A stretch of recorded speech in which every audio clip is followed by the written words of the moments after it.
Yo hello guys នេះដល់នេះឥឡូវហ្នឹងខ្ញុំមកតស្អីរឿងការផាបន្តទៀតហើយឥឡូវហ្នឹងកុំឲ្យខ្ញុំរៀបរាប់ច្រើនពេកនាំតវល់ពួកពេញហ្នឹងឯងឥឡូវហ្នឹងយើងចូលស្អីរឿងបន្តទៅផ្ដើមនៃភាគមុនហ្នឹងស៊ីនជុនក៏បានប្រាប់ទៅកាន់ជុនសុកឲ្យខទៅកាន់ជីសុកបីឲ្យជីសុកហ្នឹងមកជួបទៅកាន់គាត់ប៉ុន្តែស៊ីនជុនក៏មិនបាននៅចាំឲ្យជីសុកមករកគាត់នោះទេស៊ីនជុនក៏សម្រេចចិត្តថាគាត់នឹងទៅរកជីសុកដោយផ្ទាល់តែម្ដងហើយបន្ទាប់មកហ្នឹងក៏កាត់ចូលទៅដល់លើដំបូលសាលារៀនជីសុកក៏បានមករកទៅកាន់អ្នកដែលបានហៅទៅកាន់គាត់ហ្នឹងនៅលើដំបូលសាលារៀនប៉ុន្តែគាត់មិនបានឃើញនរណាម្នាក់នៅលើដំបូលសាលារៀននោះទេតបមកហ្នឹងជន់សុកក៏បានខកមកកាន់គាត់រួចជន់សុកក៏បានសួរទៅកាន់លោកបងជីសុកថាតើលោកបងឥឡូវហ្នឹងស្ថិតនៅកន្លែងណាតបមកហ្នឹងជីសុកក៏បានប្រាប់ទៅកាន់ជន់សុកថាគាត់ឥឡូវហ្នឹងស្ថិតនៅលើដំបូលសាលារៀនថាតែមាននរណាម្នាក់ហ្នឹងបានហៅមកកាន់គាត់ជន់សុកក៏បានប្រាប់ទៅកាន់លោកបងគាត់ថាឥឡូវហ្នឹងស៊ីនជន់វាទៅរកលោកបងហើយសូមឲ្យលោកបងហ្នឹងប្រុងប្រយ័ត្នចំពោះវាផងដោយសារតែប៉ះពលរបស់វាកំពុងតែប្រមូលលុយហ្នឹងក៏ត្រូវបានទៅកាន់ស៊ីនជន់ហ្នឹងវាយប្រហារឡើងដំណំតែម្ដងហើយបន្ទាប់មកហ្នឹងជីសុកក៏បានតបទៅកាន់ជន់សុកវិញថាតើសម្លេងឯងហ្នឹងកាត់អីមែនទេដែលជីសុកកំពុងតែនិយាយសុកហ្នឹង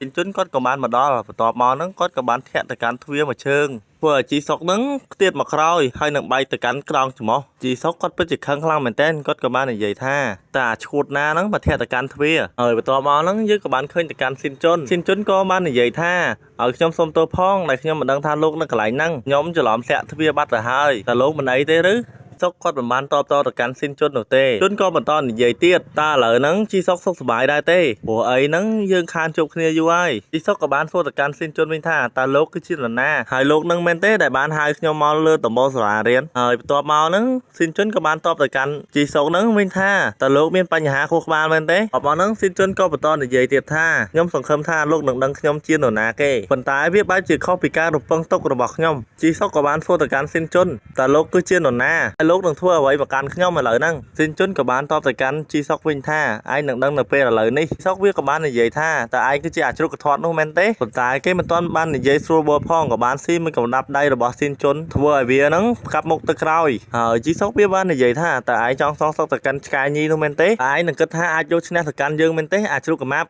តែឯងនឹងគិតថាយកឈ្នះទៅកាន់យើងទេគ្រាន់តែឯងស្រកទៅកាន់ទម្ងន់នោះហើយបន្ទាប់មកហ្នឹងស៊ីនជុនគ្រាន់តែលឺទៅកាន់សម្ដីរបស់ជីសុកគាត់ក៏បានទះទៅកាន់ស៊ីសុកហ្នឹងមួយដៃតែម្ដងរួចស៊ីនជុនគាត់ក៏បាននិយាយថាតើឯងកំពុងនិយាយអីហ្នឹងអាសត្វចម្លែកមកហ្នឹងជីសុកក៏បានតបទៅកាន់ស៊ីនជុនវិញថាតើឯងមិនលឺយើងនិយាយទេឬអាចង្រៃឯងនឹងត្រូវស្លាប់នៅពេលឥឡូវហ្នឹងបន្ទាប់មកហ្នឹងជីសុកក៏បានវាយទៅកាន់ស៊ីនជុនហើយស៊ីនជុនហ្នឹងគាត់ក៏បានគេចផុតហើយជីសុកក៏បានវាយទៅកាន់គាត់បន្តទៀតជីសុកមិនអាចវាយទៅកាន់ស៊ីនជុនត្រូវនោះទេហើយបន្ទាប់មកហ្នឹងស៊ីនជុនគាត់ក៏បានអថាកទៅកាន់ជីសុកវិញដោយពូកែងចំទៅកាន់ក្បាលរបស់ជីសុករួចមកស៊ីនជុនគាត់ក៏បាននិយាយថាតើឯងភ្លេចពាក្យសម្ដីដែលឯងបាននិយាយឲ្យមែនទេពេលដែលខ្ញុំមកសាលាឯងនឹងត្រូវតែសម្លាប់ខ្ញុំឥឡូវហ្នឹងខ្ញុំបានមកហើយអាចង្រៃហើយជីសុកវាក៏បានប្រើទៅកាន់ក្បាច់ពីមុនរបស់វាហើយធ្វើដាក់ទៅកាន់ស៊ីនជុនដែលវាហ្នឹងយកដៃទាំងពីររបស់វាហ្នឹងអបទៅកាន់ជើងរបស់ស៊ីនជុនក៏រុញផ្ងាទៅខាងក្រោយប៉ុន្តែស៊ីនជុនគាត់មិនដូចជាពីមុននោះទេជីសុកវាក៏ពោលតែគិតថាស៊ីនជុននឹងចាញ់នឹងក្រោមដៃរបស់វាក៏បានសើចចេញមកប៉ុន្តែសើចមិនទាន់បានត្រូវបានស៊ីមួយជង្គង់របស់ស៊ីនជុនហ្នឹងធ្វើឲ្យវាបែកខ្នងច្រមុះជាលើកទី2ស៊ីនជុនគាត់ក៏បាននិយាយថាគាត់សឹងតែមិនជឿថាជីសុកហ្នឹងអាចទប់ទល់ជាមួយនឹងការវាយប្រហាររបស់គាត់បានតែវាគួរឲ្យស្ដាយខ្លាំងណាស់ដែលថ្មីរបស់ឯងទាំងពីរត្រូវបានបាក់ហើយវាគ្រាន់ជាការចាប់ផ្ដើមនោះទេតបមកហ្នឹងសាច់រឿងក៏បានកាត់ចូលដល់ការហាត់ពីមុនរបស់ស៊ីនជុន Master គាត់បាននិយាយថាបើសិនជាស៊ីនជុនហ៊ានតែរើបំរាស់ស៊ីនជុននឹងត្រូវសន្លប់ហើយបន្ទាប់មកទៀតហ្នឹង Master ហើយចុងគាត់ក៏បានដកជើងចេញពីស៊ីនជុនដែលធ្វើឲ្យស៊ីនជុនហ្នឹងគាត់ពិតជាឈឺចាប់ខ្លាំងមែនតើតែគាត់មិនអាចទប់ទល់ជាមួយនឹងក្បាច់អប់មួយនេះបាននោះទេបន្ទាប់មកហ្នឹងស៊ីនជុនគាត់ក៏បានសួរទៅកាន់លោកគ្រូហើយយ៉ងថាតើវាមានប្រយោជន៍ដែរឬទេបើសិនជាខ្ញុំរៀនទៅកាន់ក្បាច់មួយហ្នឹង Master ក៏បានតបទៅកាន់ស៊ីនជុនវិញអាចនឹងគេចពីការអត្ថាសរបស់អ្នកផ្សេងបានហើយខ្ញុំសូមបញ្យល់ឲ្យហ្នឹងបន្តិចថាហ្នឹងដូចជាមានន័យថាអាចគេចចេញពីក្បាច់របស់អ្នកផ្សេងដែលវាប្រហារមកកាន់យើងហ្នឹងបានថាដូចក្លេកមិញអញ្ចឹងបើសិនជាគេចង់ក្លែទៅកាន់គាត់វាមិនងាយក្លែបានទេសារតែគាត់ហ្នឹងអាចរីផ្លេចចេញបានដូចជាឧបមាថាសិនជាគេហ្នឹងចង់ហក់ចាប់មកកាន់ជើងរបស់យើងមិនត្រូវប្រើកម្លាំងដៃវាទៅកាន់គេនោះទេនឹងអាចធ្វើឲ្យនរណាម្នាក់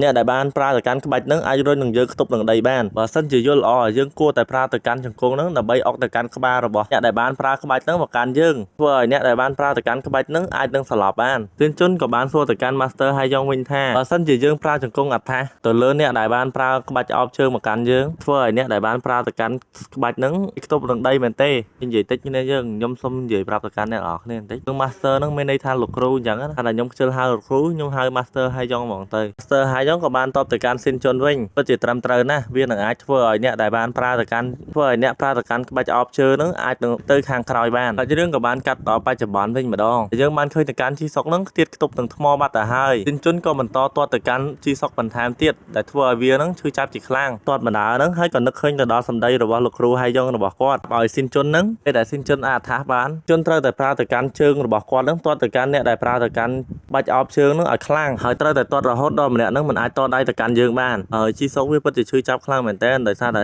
ជុនហ្នឹងគាត់បានទាត់ទៅកាន់ជើងរបស់វាឡើងចង់បាក់ទៅហើយបន្ទាប់មកហ្នឹងស៊ីនជុនក៏បានចាប់ទៅកាន់ជើងទាំងពីររបស់ជីសុករួចកាហ្វេទៅមកខាងទៀតស៊ីនជុនគាត់ក៏បានយកជង្គង់ហ្នឹងអុកទៅកាន់ពោះរបស់ជីសុកដែលធ្វើឲ្យជីសុកហ្នឹងវាពិតជាឈឺចាប់ខ្លាំងមែនតើតែវាមិនអាចធ្វើឲ្យជីសុកហ្នឹងវាសន្លប់នោះទេរួចមកវាក៏បានជេរទៅកាន់ស៊ីនជុនថាអាចង្រៃបានទៅវឹកហាត់នៅក្នុងសាលាបដាជិនជីតស៊ូមែនទេស៊ីនជុនមិនបានតបតទៅកាន់ជីសុកវិញនោះទេស៊ីនជុនក៏បន្តនិយាយទៀតថាការពេលទៅកាន់ជីសុកវាពិតជាងាយស្រួលខ្លាំងណាស់សម្រាប់គាត់ឥឡូវហ្នឹងហើយកម្រិតរបស់គាត់ហើយនឹង Master ហើយយ៉ងវាពិតជាខុសគ្នាខ្លាំងមែនតើតែជាគាត់ប្រៀបធៀបជាមួយនឹង Master ហើយយ៉ងបន្ទាប់មកហ្នឹងយើងក៏បានឃើញទៅកាន់ស៊ីនជុនហ្នឹងតែសកត់ទៅកាន់ជីសុកហើយជីសុកវាបាននិយាយថាហើយដូចជាឆ្កែញីមួយក្បាលនោះអញ្ចឹងរៀននៅក្នុងសាលារៀនជីនជីតស៊ូប៉ុន្តែវាគ្មានប្រយោជន៍នោះទេហើយអ្នកទាំងអស់គ្នាបាច់ឆ្ងល់ថាឆ្កែញីនោះគឺជាពីណាគេចង្រៃជីសុកហ្នឹងវាចង់សម្ដៅទៅកាន់ថាជីនគ្រាន់តែស៊ីនជុនបានលើទៅកាន់សម្ដីរបស់ជីសុកនិយាយហ្នឹងដែលធ្វើឲ្យគាត់ហ្នឹងខឹងទៅកាន់ជីសុកជាខ្លាំងជុនគាត់ក៏បន្តវាយទៅកាន់ជីសុកហើយជេរទៅកាន់ជីសុកថាអាកំសាឯងកុំនិយាយពាក្យបែបនេះមកកាន់យើងទៀតហើយវាក៏បាននិយាយថាថ្ងៃនោះឯងមិនបានលើកទូរស័ព្ទរបស់នាងមែនទេតែឯងមានដឹងទេថានាងថ្ងៃនោះមានរឿងបែបណាឡើងចំពោះនាងអាចង្រៃហើយវាក៏បន្តសើចទៅកាន់ស៊ីនជុនទៀត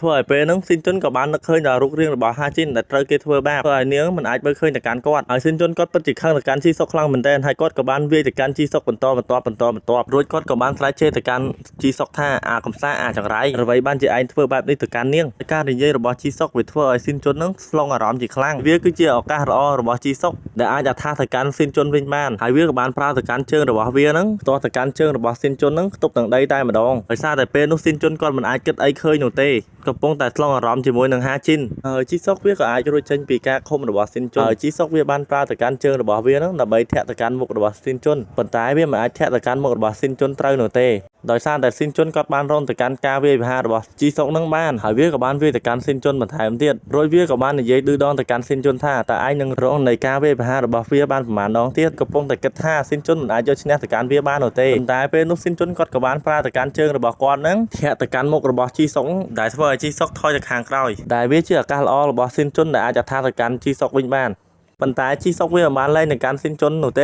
េវាចាប់ទៅកាន់ស៊ីនជុនហ្នឹងអត់ដូចជាពេញពីងអញ្ចឹងព្រោះជីសុកវាបាននិយាយថាឯងមិនអាចគេចចេញពីកន្លែងនេះបាននោះទេប៉ុន្តែហេតុអ្វីបានជាឯងមានកម្លាំងខ្លាំងម្ល៉េះតែស៊ីនជុនគាត់មិនបានតបតទៅកាន់វាវិញនោះទេស៊ីនជុនគាត់ក៏បន្តនិយាយថាគាត់ពិតជាស្អប់ទៅកាន់ជីសុកខ្លាំងណាស់គាត់ពិតជាចង់សម្លាប់ទៅកាន់ជីសុកប៉ុន្តែគាត់មិនចង់សម្លាប់ទៅកាន់សត្វធាតុនោះទេជីសុកក៏បន្តនិយាយទៅកាន់ស៊ីនជុនវិញតើស៊ីនជុនគាត់ចង់និយាយពីអ្វីហ្នឹងគាត់មិនយល់នោះទេហើយវាកំពុងតែគិតសុកហ្នឹងស៊ីនជុនគាត់ក៏បានប្រើទៅកាន់ដៃរបស់គាត់ហ្នឹងទាញទៅកាន់ជើងរបស់ជីសុករួចក៏បានធាក់ទៅកាន់ជីសុកមួយជើងខ្ទប់នឹងថ្មតែម្ដងសារតែពេលហ្នឹងជីសុកវាបានភ្លេចខ្លួនតែហើយពេលនេះគឺជាឱកាសល្អរបស់ស៊ីនជុនជីសុកវាក៏ចង់អត្ថាទៅកាន់ស៊ីនជុនវិញប៉ុន្តែពេលនេះជីសុកគាត់មិនមានកម្លាំងទៀតនោះទេដែលវាគឺជាឱកាសល្អរបស់ស៊ីនជុនគាត់អាចវាយទៅកាន់ជីសុកវិញហើយពេលនោះជីសុកវាពិតជាឈួតខ្លាំងមែនតើវាក៏បានសុំទៅកាន់ស៊ីនជុនហ្នឹងសម្រាប់1នាទីសិនប៉ុន្តែគ្មាននរណាភ្លើទៅសម្រាប់នោះទេស៊ីនជុនគាត់ក៏បានប្រើទៅកាន់ដៃទាំងពីររបស់គាត់ហ្នឹងវាយទៅកាន់មុខរបស់ជីសុកហ្នឹងមួយទំហឹងតែធ្វើឲ្យជីសុកមិនអាចតដៃជាមួយនឹងគាត់បានទៀតនោះទេហើយស៊ីនជុនគាត់ក៏បានសន្យានឹងខ្លួនឯងថានឹងរកទៅកាន់អ្នកដែលបានធ្វើបាបទៅកាន់កញ្ញាហាជីនហ្នឹងឲ្យពួកវាហ្នឹងសងនឹងតម្លៃរបស់ហាជីន100ដងសាច់រឿងក៏បានបញ្ចប់ត្រឹមហ្នឹងហើយអ្នកទាំងអស់គ្នាហើយខ្ញុំពិតជាអធិស្ឋានទៅកាន់អ្នកទាំងអស់គ្នាខ្លាំងមែនទែនដោយសារតែខ្ញុំបាត់មុខពីថ្ងៃដោយសារតែភ្លៀងផងការផងអេដមីនមិនអាចធ្វើរឿងបានទៀតនោះទេប៉ុន្តែឥឡូវហ្នឹងវាលែងអីហើយអ្នកទាំងអស់គ្នាខ្ញុំបាទធ្វើរឿងបានវិញធម្មតាហើយ